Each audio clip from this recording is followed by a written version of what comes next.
Okay, guys, we're just getting into the spring, and that means that graduation season is right around the corner. So for a lot of you graduating seniors, I know you're looking to break into your first career position. Many of you are looking to get into medical sales. And I get this question every day from candidates that are just graduating. What's the best thing I can do to prepare to get into this industry? Before we move forward, guys, please make sure you subscribe to my channel by clicking the subscription button on the right-hand corner to get this and future content. So when you're trying to break into medical sales, you already conquered the first step, which is getting a 4-year degree. That doesn't mean that you can't break into this industry without a degree. There's a lot of companies out there that would hire that. But if you want to make yourself a stronger candidate, getting that 4-year degree is key, especially for pharmaceutical roles.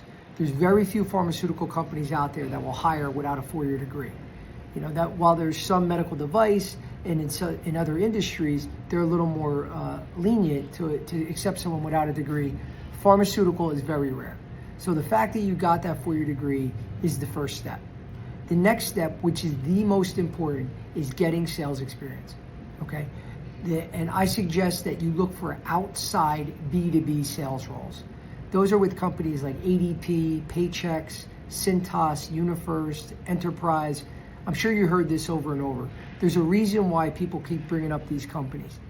I have no affiliation with them, nor do I get paid to mention their names. But the reason why a lot of them are popular, these companies are popular, is because these companies they attract medical companies because they have great sales training, number one. So the medical sales companies know that if you graduate and then you spend a year or more at one of these B2B companies, that you're gonna have great sales experience. You're gonna get great sales training. So when you go to them, you're already gonna know how to sell. They don't wanna teach you how to sell. They don't wanna teach you the sales process. They wanna just teach you how to sell their product. So they know that if you spend a year at one of these companies, you're really gonna know the process. You're gonna know how to open. You're gonna know how to probe, how to transition into different products, and also, most importantly, knowing how to close. So that's the first reason why you want to take one of these roles. Number two, you also want to know if you like sales. Everyone coming out of school wants to get into medical sales. Tons of candidates out there. Until you do it, until you even know the sales process, you don't know if sales are for you.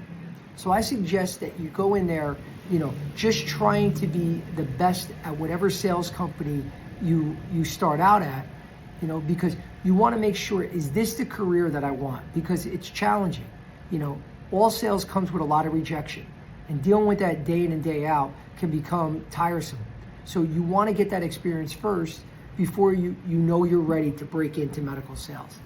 Now, when I say this, that doesn't mean stop looking at your medical sales roles. Don't do that until you get at least a year experience in B2B. Continue to look for those companies and apply, because you never know, you could still break in. I just helped an individual last week who didn't even graduate college yet, and she's already landed her first medical sales role for a distribution company. So a lot of times distribution companies are a little bit more lenient to accept reps without medical sales experience. So I would suggest you do that first and make sure that it's an outside, not inside sales. They want individuals that are customer facing. They don't want experience for all you were doing was on the phone all day long. They want you to speak with your customer. And because that's what you're going to have to do in medical sales. You're going to be speaking with physicians, selling them the features and benefits of your product to get it approved by them so that you can make the sale. So make sure you're getting outside B2B sales. And from day one, wherever you start at your company, track your progress. Make sure you're keeping a brag book. Anything positive with your numbers. You always want to be number one. You want to be tracking your rankings. You want to be tracking your percent to quota, how your sales growth is, and most importantly, any awards that you get. Put that into a file, save it on a zip drive, whatever you need to do, but start building a brag book, because you're going to need to put that on your resume for future roles moving forward. So I hope this helps, guys. Continue to follow me on my channel for more tips, and feel free to reach out to me anytime so I can help you progress in your career. Take care.